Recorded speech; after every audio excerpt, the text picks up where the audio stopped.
Il se peut quand même qu'il y ait un mélange entre. Donc là, c'est vraiment une catégorisation, donc il peut y avoir un petit peu. Ouais. Ce que je veux que vous compreniez, c'est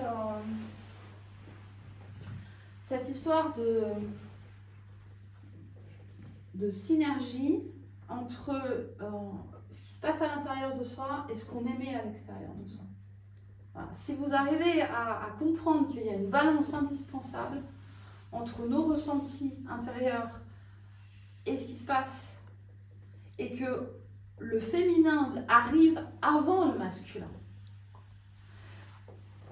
Le féminin arrive avant le féminin, avant le masculin, c'est-à-dire qu'au départ, on se tourne vers soi. Je me retourne vers moi, c'est-à-dire que je me sonde à l'intérieur. Qu'est-ce qui est juste pour moi? Qu'est-ce qui fait que je ne me trahis pas? Hein, qu'est-ce qui fait que je ne m'abandonne pas? Qu'est-ce qui fait que je ne me rejette pas? Ok? Et que je ne m'humilie pas. C'est-à-dire qu'on peut reprendre tout ça et se poser la question à l'intérieur de soi, qu'est-ce qui fait que je m'aime? Qu'est-ce que je ressens à l'intérieur de moi qui fait que ça équilibre tout ça? Parce que s'aimer, c'est ça. S'aimer, c'est pas se rejeter, c'est pas s'abandonner. C'est pas se mettre dans une situation où on se sent humilié. C'est pas vivre une trahison. Et c'est pas se trahir soi. Comment on fait quand on se trahit soi? On dit oui alors qu'on pense non. Par exemple. Mais on peut aller plus loin. Ça veut dire que je ne suis pas du tout en phase avec les valeurs de cette communauté. Pourtant, j'y vais quand même. Je me trahis. Et avec les habits de la communauté. Oui, par exemple. Et les mots. Mais une communauté, c'est une réunion de plein de choses. Hein. Une communauté, c'est du langage non verbal avant tout. C'est un style de vêtements, c'est un style de revenu, c'est une façon de penser, une façon de percevoir la vie. C'est ça, c'est une communauté ou un clan en fait. Hein.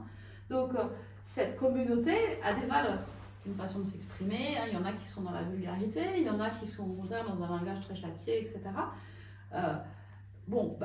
En fonction de tout ça, moi je peux ressentir à l'intérieur de moi que ça a du sens pour moi ou que ça n'a pas de sens pour moi. Si je me trahis, eh ben, ça n'a pas de sens pour moi, mais j'y vais quand même. Mais est-ce qu'il y a moyen d'éviter ça? Parce que je veux dire, il y a tellement de niveaux différents. Je veux dire, si on va dans le détail, je sais pas moi, le travail, les habits, et dès qu'il y a quelque chose qu'on n'est pas trop d'accord, à un moment, y a-t-il la perfection où on ne se trahit pas, je veux dire? On se la donne? Oui, moi. On se la donne, c'est-à-dire que si vous êtes invité pour 5 minutes dans un milieu où vous n'êtes pas du tout en phase, avec lequel vous n'êtes pas du tout en phase, bon, vous avez un truc à aller chercher 5 minutes, vous y allez. On s'en fout. Okay. Maintenant, si vous avez des contacts récurrents avec ce milieu, à un moment donné, il va falloir décider. Parce que à chaque fois que vous allez dans ce milieu-là, vous vous renvoyez quelque chose de vachement douloureux. De la trahison. Pareil pour l'injustice. Hein. À quel moment vous êtes injuste avec vous-même?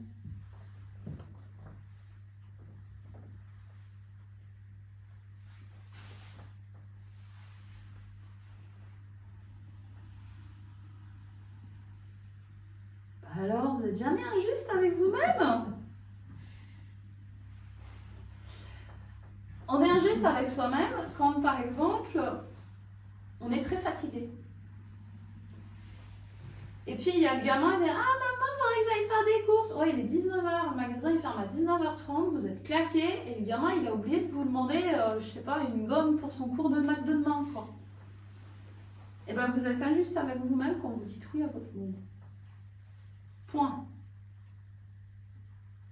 Vous êtes fatigué, vous avez juste besoin de vous détendre, de vous mettre au calme, de démarrer votre soirée et votre gamin voilà, il a pensé au dernier moment qu'il lui fallait une gomme et puis il compte sur maman pour aller au dernier moment courir chez le marchand. Ben non. Sinon vous êtes injuste. Alors vous croyez que vous êtes injuste avec l'enfant, mais vous n'êtes pas injuste avec l'enfant parce que la fois d'après, il dira « ouais, je vais peut-être anticiper ». Il apprend quelque chose. Donc vous n'êtes pas dans l'injustice envers votre enfant, vous êtes dans l'éducation. C'est pas la même chose. Par contre, quand vous acceptez, vous êtes injuste avec vous. Ok? S'il y a une personne qui vous a je vais dire maltraité, c'est un sens général. C'est-à-dire que par exemple, qui vous a fait une réflexion absolument inacceptable. Il y a des gens comme ça. On leur a rien demandé, mais ils nous font une réflexion. Là. Si vous retournez voir cette personne, vous êtes injuste avec vous.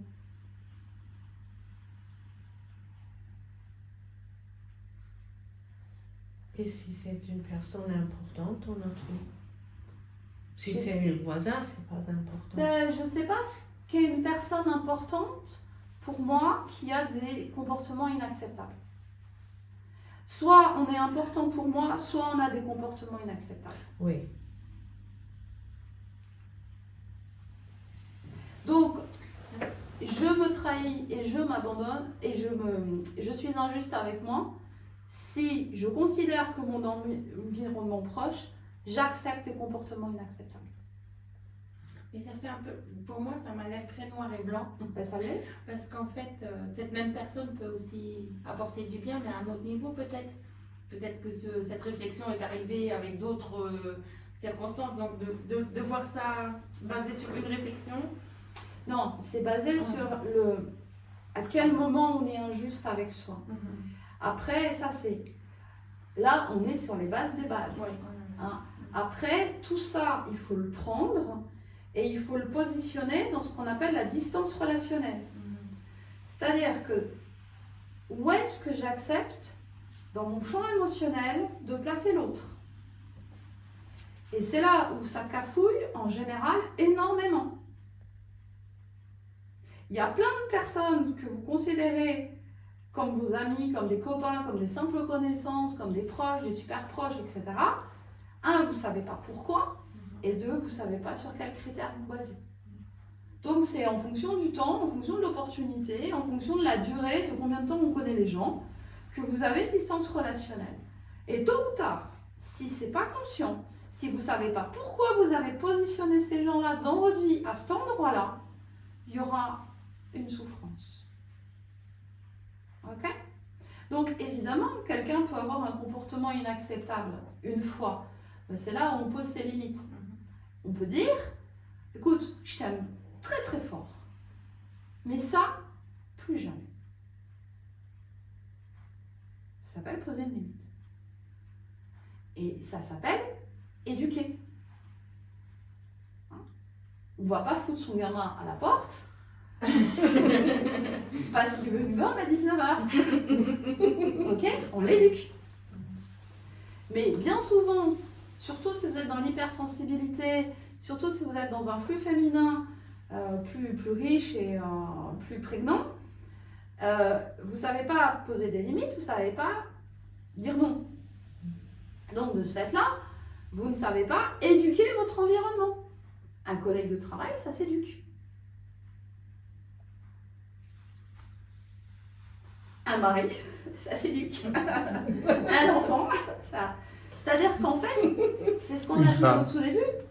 Ça s'éduque. Bah, Non mais pareil, quand même. c'est ce que je vous ai dit, c'est le début. Je vous ai dit, la créativité saine, c'est je suis en connexion avec mes besoins essentiels. Si mes besoins essentiels, c'est qu'on ne me parle pas mal, quand il y a quelqu'un en face de moi qui me parle mal, qu'est-ce que je fais? Je passe à l'action. Je me donne le moyen de combler mon besoin essentiel. Donc qu'est-ce que je fais? Je te dis que je t'aime très fort, mais moi, on ne me parle pas comme ça. Et donc, on exprime à l'autre qui on est. Ça s'appelle la sincérité, la transparence. On n'est pas obligé de le faire dans l'agressivité. Mais par contre, il faut le faire dans la fermeté. Il ne faut pas être lax. Ok? C'est ferme. Et ça veut dire quoi? Ça veut dire que la deuxième fois, moi je donne 3 chances. La deuxième fois,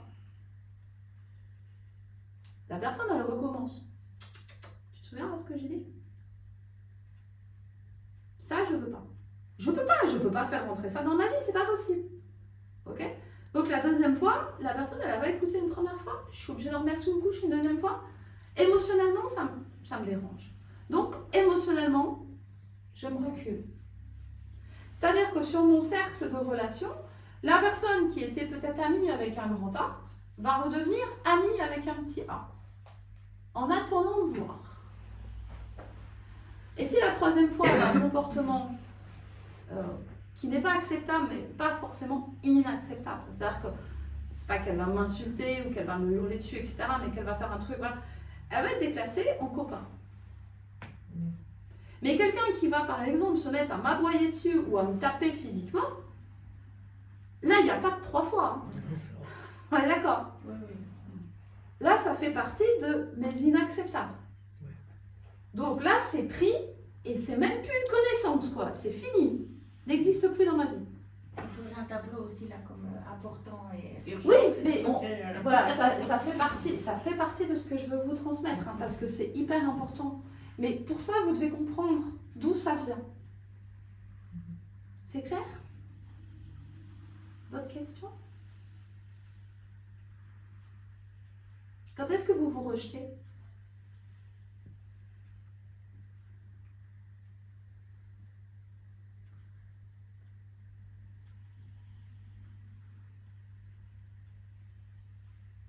Quand il n'y a pas de confiance en soi, qu'on se descend, régulièrement, on se croit incapable de faire quoi que ce soit, qu'on n'a pas le droit d'être, pas de valeur, pas le droit d'être là. Enfin, c'est pas ça le. Non. Alors, vous vous rejetez à partir d'une émotion, d'un ressenti intérieur. Donc, quel ressenti intérieur pourrait être le point de départ? Le féminin arrive avant le masculin, toujours. Donc, le ressenti. Je me rejette, ça part d'un besoin essentiel.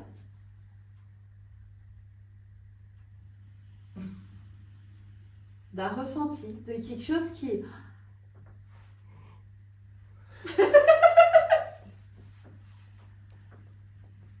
un truc qui vous fait vibrer. Un truc qui...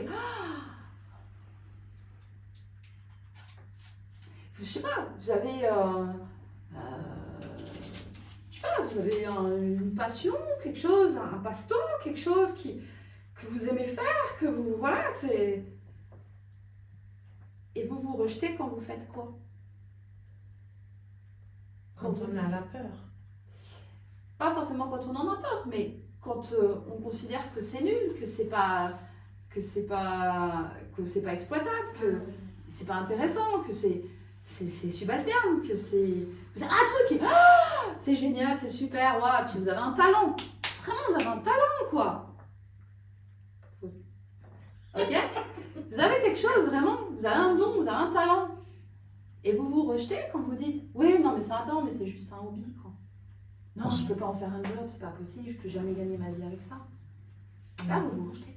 On ne se permet pas de le faire par rapport au regard des autres, par On rapport s'autorise pas. au manque de confiance, par rapport... Oui. Donc, fatalement, il n'y a pas de confiance en soi. Puisque la confiance en soi ne provient que du multiple de vos ressentis avec vos actions. Si vous, c'est ce qu'on appelle s'aligner. Si qui vous êtes à l'intérieur, vos besoins essentiels sont alignés avec vos actions, et vous avez confiance en vous, mais vous défoncez tout en fait. Vous défoncez tout. La réussite, elle vient de là. C'est une création saine. Si vous montez une boîte en étant aligné sur ce qui a du sens pour vous et que vos actions ne sont basées que sur ce qui a du sens pour vous et que vous n'êtes pas en train de dire ouais mais c'est pas correct, ouais mais c'est nul, ouais mais ça correspond pas à ce que font les gens de ma communauté, gna gna gna, etc. Bah là évidemment vous n'êtes pas aligné, vous vous plantez. D'accord? Donc ça c'est du rejet.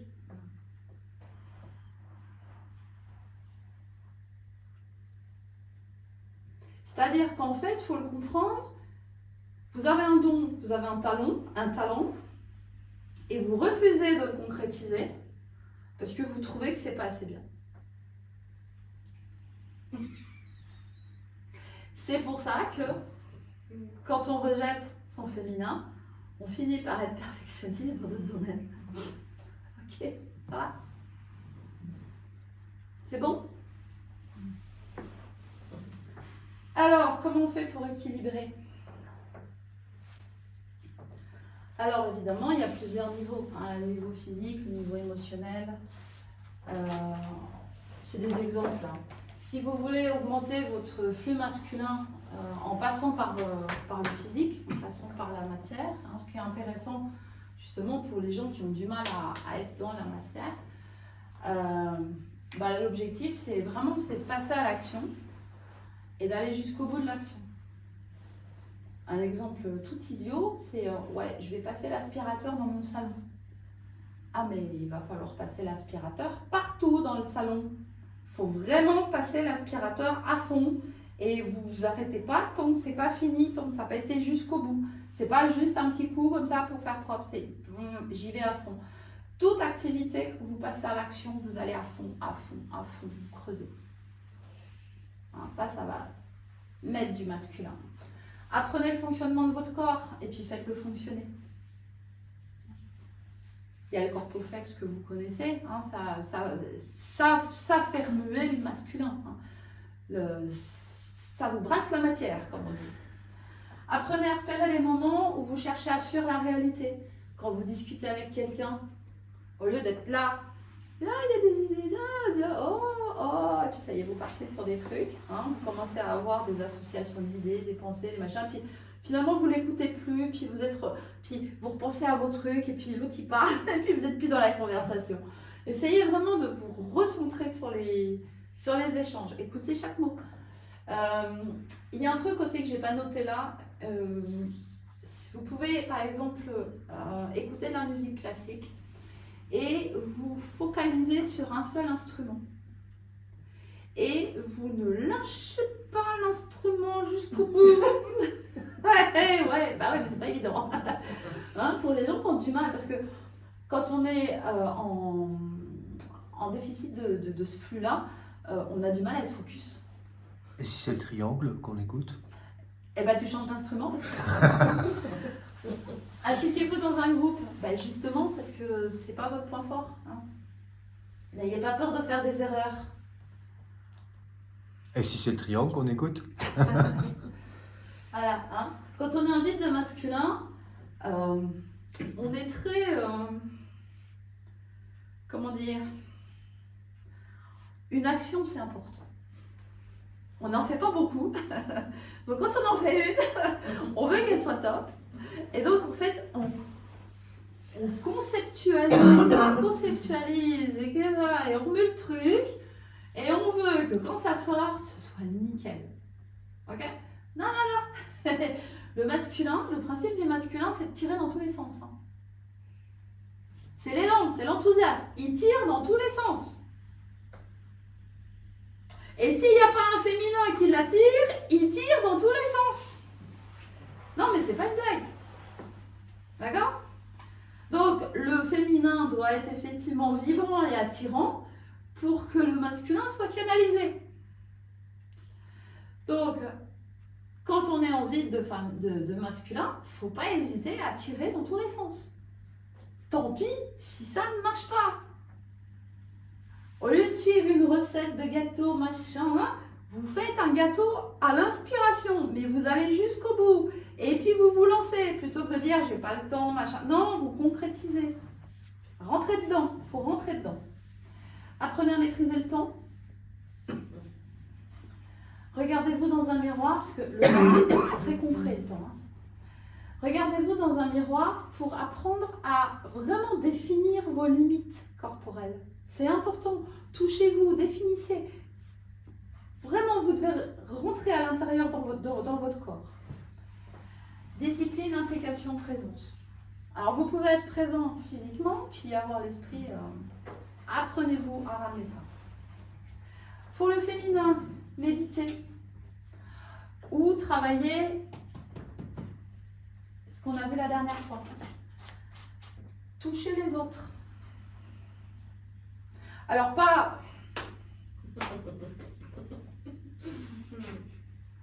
D'accord? Quand je dis toucher les autres, c'est essayer de ressentir l'autre à travers votre main. Sentez la chaleur de son bras, de son épaule. Essayez quand vous passez les doigts, essayez de sentir s'il y a un petit grain de peau, s'il y a quelque chose. Voilà, c'est toucher l'autre.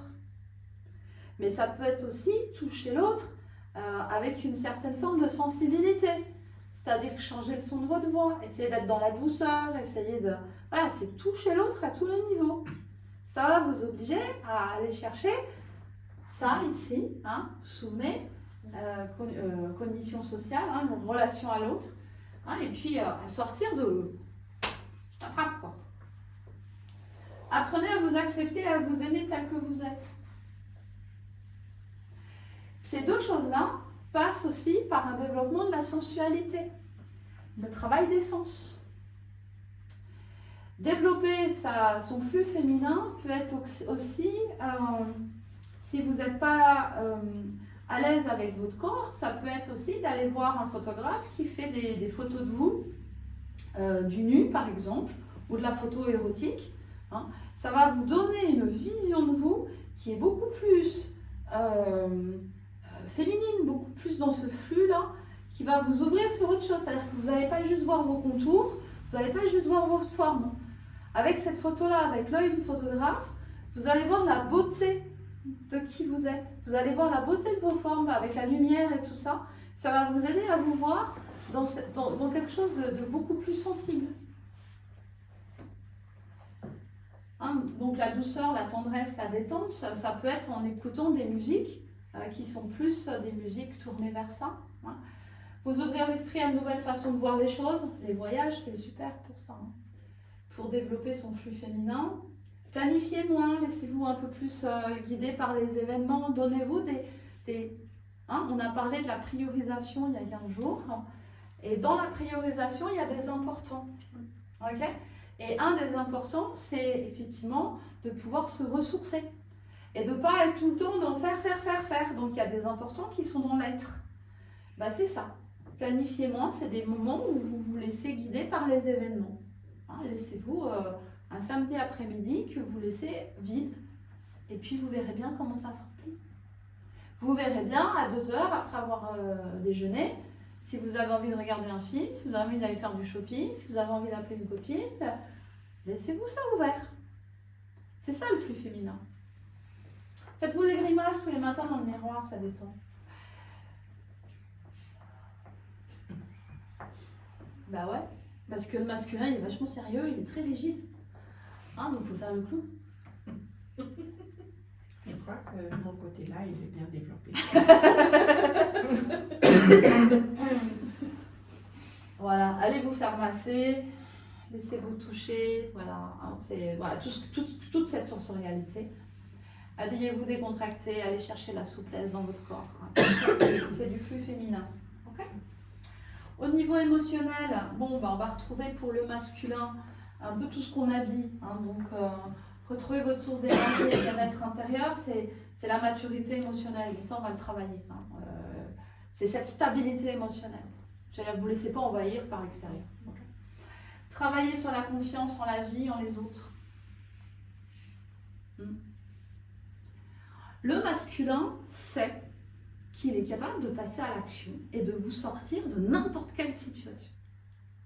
Ce qui veut dire que si vous ne faites pas confiance en la vie ou si vous n'avez pas confiance aux autres, c'est que vous n'avez pas confiance en vos capacités d'agir. C'est votre flux masculin qui est en déficit. Si vous ressentez ça, allez chercher, je ne sais pas, voilà, allez jouer au foot avec votre chien. Vous allez voir que ça va réveiller des énergies en vous. Distinguer les vrais besoins des attentes et des automatismes du besoin de l'ego. Sortez du masque. C'est ça en fait ce que ça veut dire. Regardez quel masque vous êtes en train de mettre et laissez-le de côté. Allez justement dans le sens de ce qui vous fait peur. Cessez de vous plaindre, de blâmer, de critiquer. dédramatiser, jouer, on l'a vu, hein. Cultiver le contentement, la gratitude. Ok? Hein, parce que le flux féminin, c'est du ressenti, beaucoup. Hein, donc très vite, on peut avoir envie de se plaindre, se victimiser, etc. Tandis que le flux masculin, il est dans l'action. Donc on ne se sent pas bien à l'intérieur, bon, on va faire un tennis. Le sport fait Pareil, aussi du bien. Bah oui, parce qu'on passe à l'action. Bien sûr. Tout ce qui va vous mettre en mouvement. On bouge. Ouais. Là, sauf que là, ça passe par le physique. Au niveau émotionnel, c'est je me ressaisis. Vous voyez? Je me vois beaucoup là et quand je marche beaucoup, quand je rentre par après, je suis tout à fait changée. Mhm. C'est ça. Ah bah voilà, c'est les flux qui s'équilibrent parce que vous stimulez un flux à l'intérieur de vous. Mhm.